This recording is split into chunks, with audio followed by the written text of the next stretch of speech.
El Economista, podcast. Hola, bienvenidos y bienvenidas a Economía sin Monotonía, un podcast de El Economista, en donde hablaremos de temas que nos ocupan y nos preocupan. Del otro lado de la línea, Encantado de estar con ustedes. vamos a entrar en materia. Yo soy Ana María Rosas, editora de la sección de Finanzas y Dinero de esta casa editorial. Como siempre, muy contenta de que nos escuche en donde quiera que se encuentre. Amigos, amigas, seguramente muchos de ustedes o alguien de su familia recibe remesas de algún familiar o amigo que trabaja en el extranjero, principalmente en Estados Unidos, en donde hay una fuerza laboral de paisanos pues muy importante trabajando allá y enviando dinero a México. Este lunes, el Banco de México informó que durante mayo ingresaron al país poco más de 5.600 millones de dólares de envíos de remesas, hilando así 3 meses con incrementos y con un promedio de más de 5.000 millones de dólares durante los primeros 5 meses del año. Sin embargo, las remesas de mayo representan una desaceleración anual respecto al histórico que alcanzaron en el mismo mes del 2023, cuando ingresaron 5.675 millones de dólares. Y para hablarnos de esto, hemos invitado hoy a Juan José Lee, economista senior de BBVA México, para que nos cuente un poco más de todo esto. Juan José Lee se desempeña desde el 2011 como economista senior de BBVA México en los temas de migración, remesas, desarrollo y evaluación. Él forma parte del equipo de trabajo que precisamente elabora las publicaciones relacionadas con el tema que hoy nos ocupa, como son Situación Migración México y el de Migración y Remesas México. Licenciado Lee, muchas gracias por estar con nosotros. Muchísimas gracias, Ana María, por la invitación. Pues muchas gracias nuevamente, gracias por su tiempo y sin más preámbulo vamos a entrar en materia porque seguramente nuestros escuchas tienen muchas dudas sobre por qué el flujo de remesas en el mes de mayo siempre se incrementa, y incluso en su análisis usted habla del efecto del Día de las Madres como el impulso de la llegada de 364 millones de dólares adicionales de remesas. ¿Qué nos puede decir al respecto, licenciado? Sí, es correcto. Hay que recordar que gran parte de las remesas, por su definición, son transferencias unilaterales que se hacen de un país a otro. En este caso, casi todos los migrantes mexicanos están en Estados Unidos. Exacto. Hablamos más de 12 millones de migrantes mexicanos y los mandan a los hogares en México.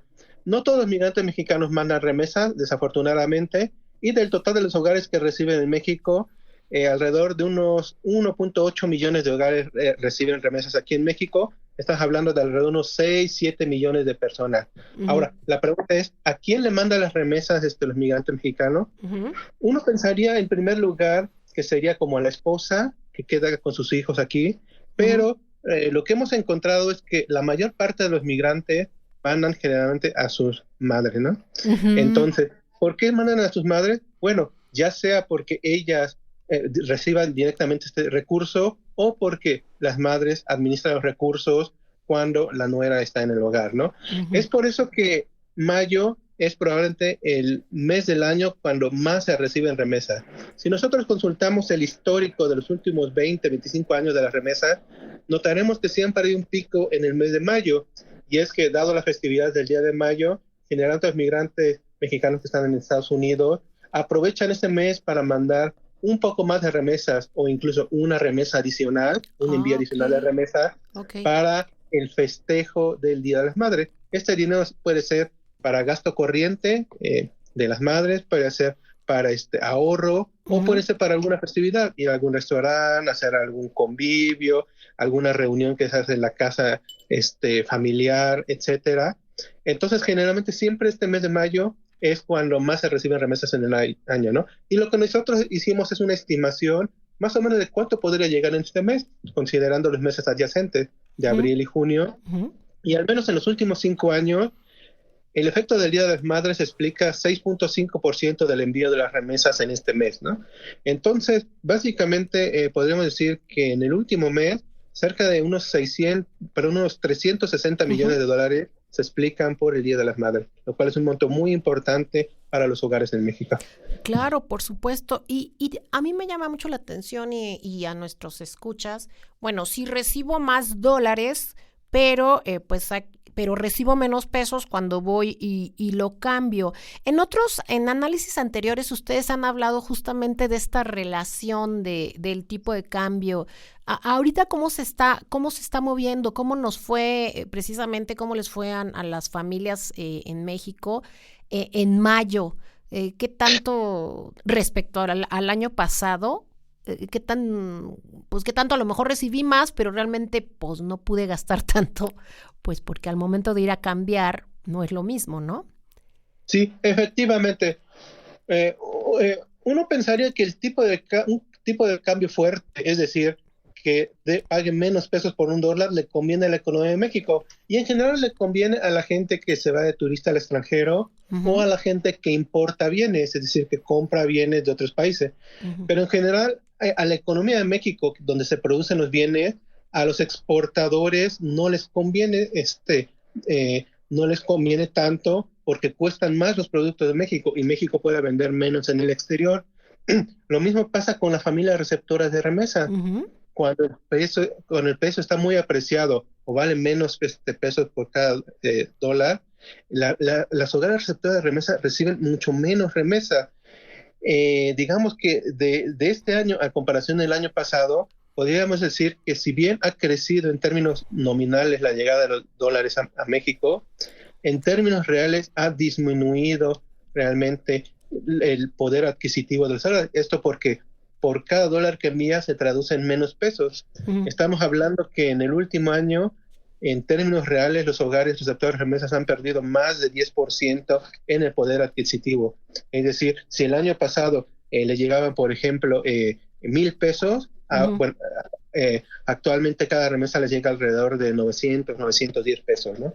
Es un monto muy importante y hay que considerar que no solamente este año cayó, sino ya llevan 2 años de caída, de apreciación del peso que ha mermado las remesas a los hogares de México en una caída en estos 2 años y medio, incluso acumulada de más de 20%, ¿no? Lo cual sí afecta su planeación de consumo.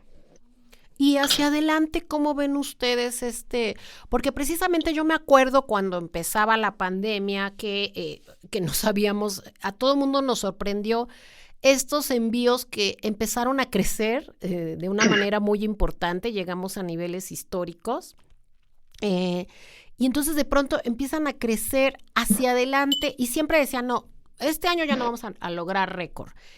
Y ustedes han sido muy, muy asertivos en estos pronósticos. Y yo revisaba el documento que usted elabora el lunes cuando el Banco de México da a conocer esta información y está previendo que hay obviamente hay un menor crecimiento para lo que resta de este año. ¿Esto en qué se basa? Sí, uno de los efectos más importantes es el efecto base. Hay que considerar que en la pandemia creció a nivel mundial las remesas disminuyeron alrededor de 1.6%, pero en México aumentaron 12%. Exacto. Y no fue la excepción, América Latina aumentó 7.4%. Es decir, en el periodo de la pandemia, aún así recibimos más remesas que en el periodo anterior.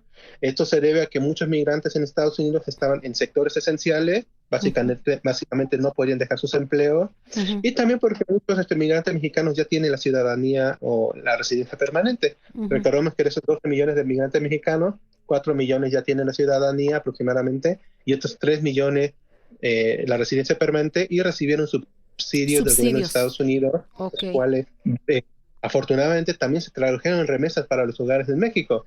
Luego llegó 2021, donde dijimos, a lo mejor ya va a parar, pero se dio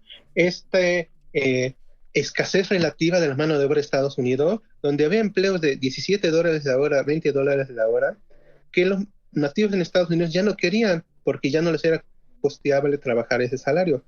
Pero $20 la hora para un migrante no documentado de México, Centroamérica, es muchísimo dinero. Claro. Entonces, hubo un flujo muy importante de migración en 2020 y 2021, y las remesas a México crecieron 26%, lo cual es muchísimo. Entonces uno diría, algo raro pasó, pero a toda Latinoamérica también creció 26%. Es decir, no nada más fue la migración de México, sino la migración de gente de Guatemala, El Salvador, Honduras, y también gente de Nicaragua, Venezuela y de otros países de Sudamérica, ¿no? Entonces estamos hablando de esta increíble oleada de migración debido a este diferencial salarial y que se tradujo en remesas. ¿Qué es lo que está ocurriendo?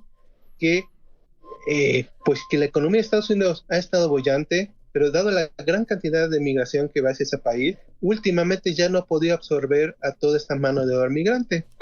¿Por qué? Porque ya ha habido ciertos efectos en la economía de Estados Unidos donde ya se está viendo que hay sectores que ya no pueden absorber esta mano de obra migrante porque ya parece que puede haber una posible ralentización para 2025, ¿no? Es decir, Estados Unidos creció mucho, absorbió mucha mano de obra, pero probablemente ya esté llegando a su máximo nivel en el que puede absorber a la mano de obra migrante, ¿no? Eso explica por qué para 2024 y para 2025 el Banco Mundial estima que a nivel mundial las remesas van a crecer 3%, pero en Latinoamérica, que creció 26% en 2021, se estima que va a crecer 2.7% este año, menos que en el global, y para 2025 estima que va a crecer menos de la mitad de lo que va a crecer en el mundo. Va a crecer alrededor de 1.6% lo que se estima para 2025, ¿no? Y sin duda explicado porque el principal factor que explica las remesas es la mano de obra migrante, y el principal factor que explica la mano de obra migrante es la actividad económica en Estados Unidos, que ya está dando señales de posible ralentización. Ok, y en el caso de México, porque esto es el promedio de América Latina, en el caso de México estaría en este nivel también de 2.7%. Sí, es correcto. De hecho, las estimaciones que nosotros tenemos para este año, para el cierre de México, son más optimistas. Creemos que va a estar alrededor del 5%, considerando que todavía va a haber meses que pueda crecer entre junio y septiembre, pero para 2025 probablemente puede estar abajo del 5%, alrededor de un 3%, pero aún así consideramos que van a seguir creciendo las remesas a México, aunque a un menor ritmo, ¿no? Y esto no debe de alarmarnos porque no quiere decir que no va a haber que se van a parar los envíos de remesa, sino más bien que vamos a llegar como a un punto donde llegamos a un máximo de remesa, que ya es un volumen muy importante. Estamos por cerrar en cerca de $66,000 millones, lo cual es un monto muy importante que representa 3.7% de toda nuestra economía. No se va a parar de la noche a la mañana, sino va a continuar en un rango alrededor del 3.7-3.8% de la remesa en los siguientes años. Y también ha cambiado la parte de la geografía, ¿no? De dónde provienen las remesas y a dónde llegan, ¿no? También ha cambiado esto mucho respecto a hace algunos años, ¿no? De los estados de Estados Unidos donde nos están enviando. Obviamente, pues sabemos que el estado de California, de Illinois, son como los más importantes, pero hay algunos otros, ¿no, licenciado? Sí, es correcto. Digamos que hace unos 40 años, un poquito más tiempo, alrededor de 1990, 95, se estimaba que alrededor del 50% de las remesas provenían de California, ¿no? Entonces, ¿qué es lo que ha ocurrido? Lo que ha ocurrido para bien es que se ha diversificado la migración de México a Estados Unidos, y eso ha dado pie a que también se diversifique la migración de mexicanos a lo largo de los estados en Estados Unidos. California sigue siendo el estado más importante de receptor de migrantes y el que más manda remesa, pero cada vez la proporción es menor. Podemos casi trazar como una línea, como que cada año va bajando casi medio punto porcentual de casi todo el flujo de remesas. Actualmente es alrededor de 35-37% de toda remesa. En segundo lugar está Texas, luego está Illinois, luego está Arizona, pero creo que lo más importante es que ya de todos los estados de Estados Unidos, de los más de 50 estados de Estados Unidos, ya todos mandan remesas a México.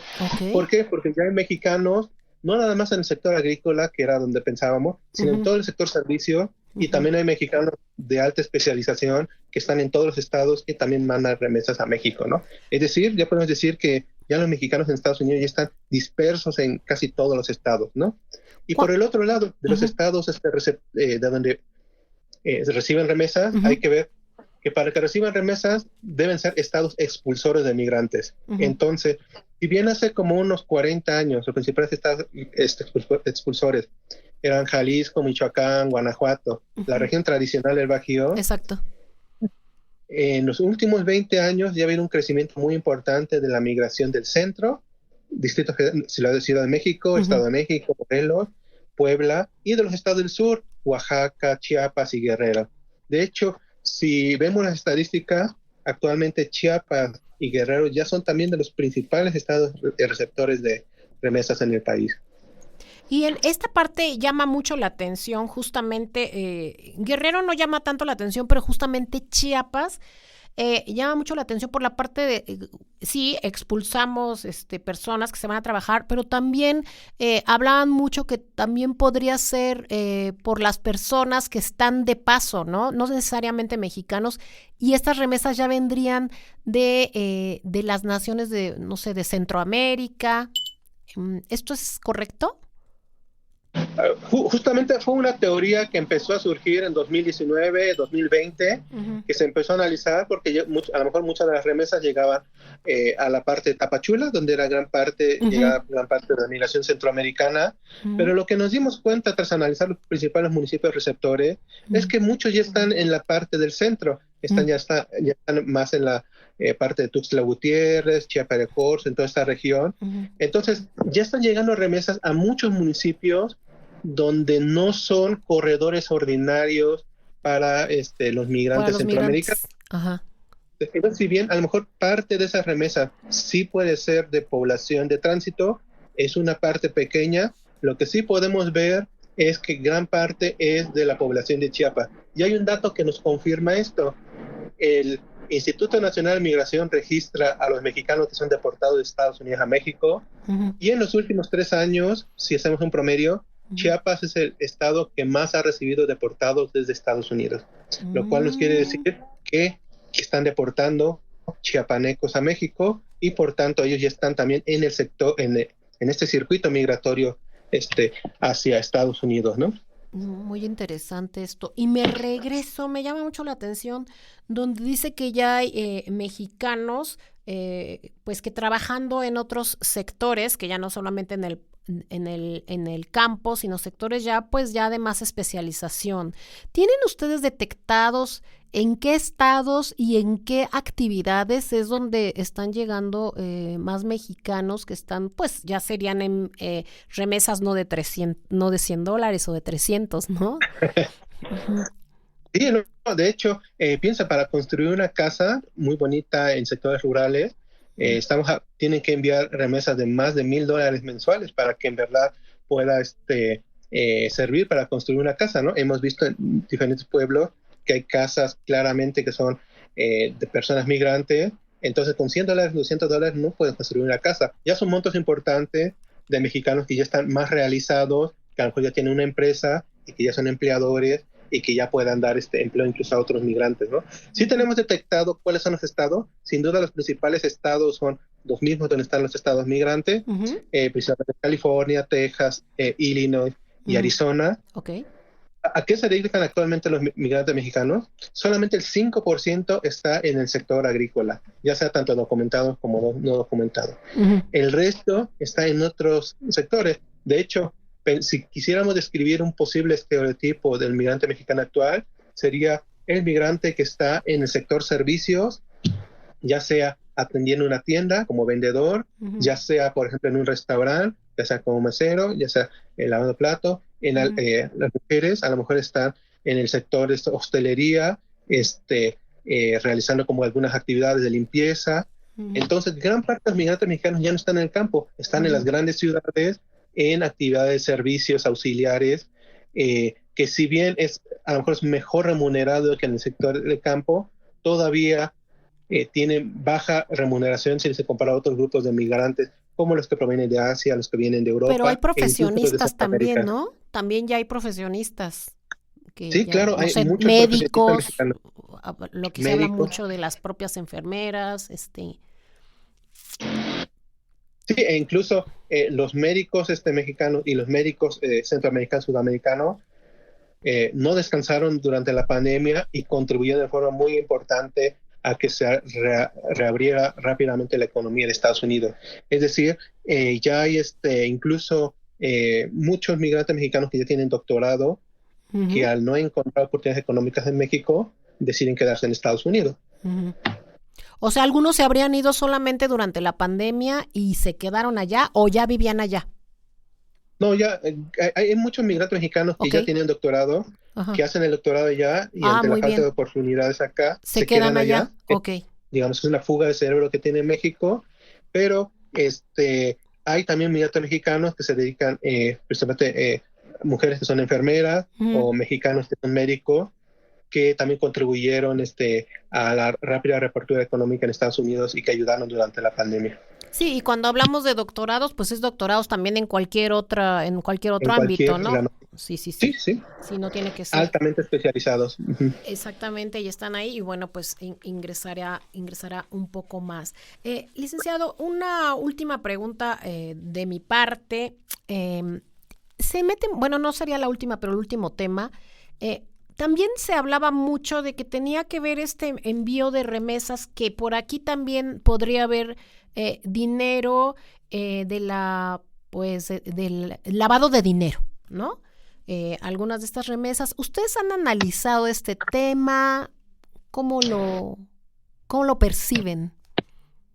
Sí, nosotros hemos analizado ese tema y tras todos los análisis que hemos hecho, que son muchos análisis que hacemos cada año, rotundamente hemos concluido que es muy difícil que haya algún problema de lavado de dinero a través de las remesas, dado que para el envío de remesas allá la gente tiene que identificarse plenamente. Y también para la recepción de las remesas acá la gente tiene que identificarse plenamente, ¿no? Entonces, sin duda, el crimen organizado va a tener métodos mucho más sofisticados si quiere transferir dinero a México que a través de las remesas, dado que para elaborar un monto muy importante de remesas necesitarían un ejército de personas para organizarlos, porque hay un límite de remesas que puede cobrar una persona, y eso sería una logística totalmente gigantesca, ¿no? Es muy claro que no hay este efecto porque las remesas de México tienen exactamente el mismo comportamiento que le da Latinoamérica. Entonces, en 2021 crecieron 26% de las remesas a México, pero en Latinoamérica creció también 26%. Exacto. Entonces quiere decir que todos los países de Latinoamérica creció también eso. Pues este año van a caer las remesas. Entonces quiere decir que disminuyó la actividad ilícita en México. Pues no se ve tampoco, ¿no?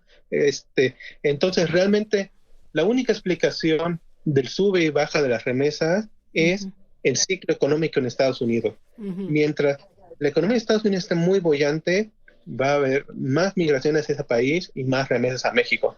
Pero como estamos viendo actualmente, desde los últimos 6 meses, ya ha habido una ralentización de las remesas a México, y no nada más a México, sino a Guatemala, El Salvador, a Colombia, a Brasil, a Paraguay, a gran parte de los países de América Latina. Pero no quiere decir que haya más seguridad o que haya disminuido el crimen organizado, simplemente quiere decir que la actividad económica en Estados Unidos se está ralentizando y por eso absorben menos migrantes, por eso son más duros en la deportación de migrantes y por tanto llegan menos remesas a los países de origen.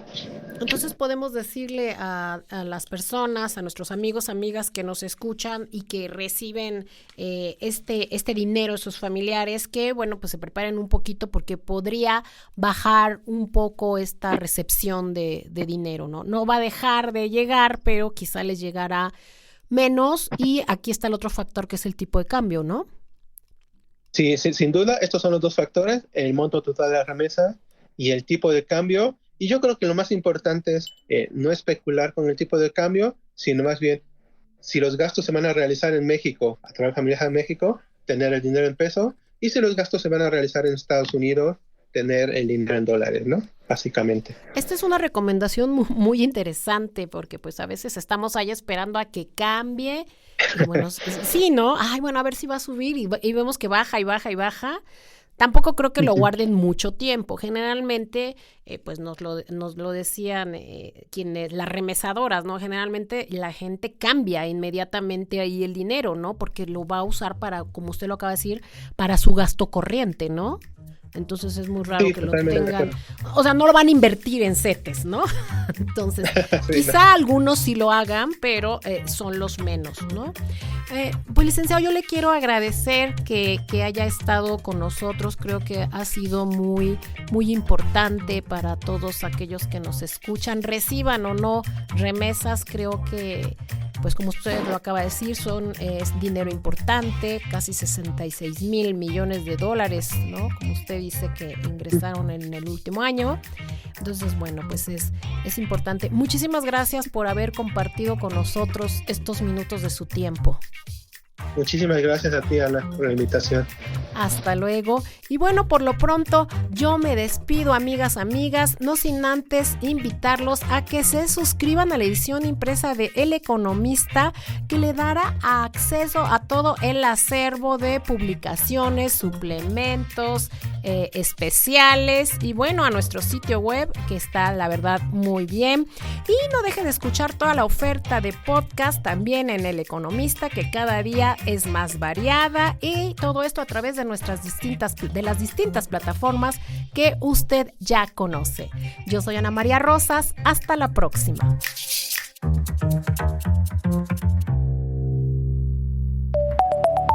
El Economista, podcast.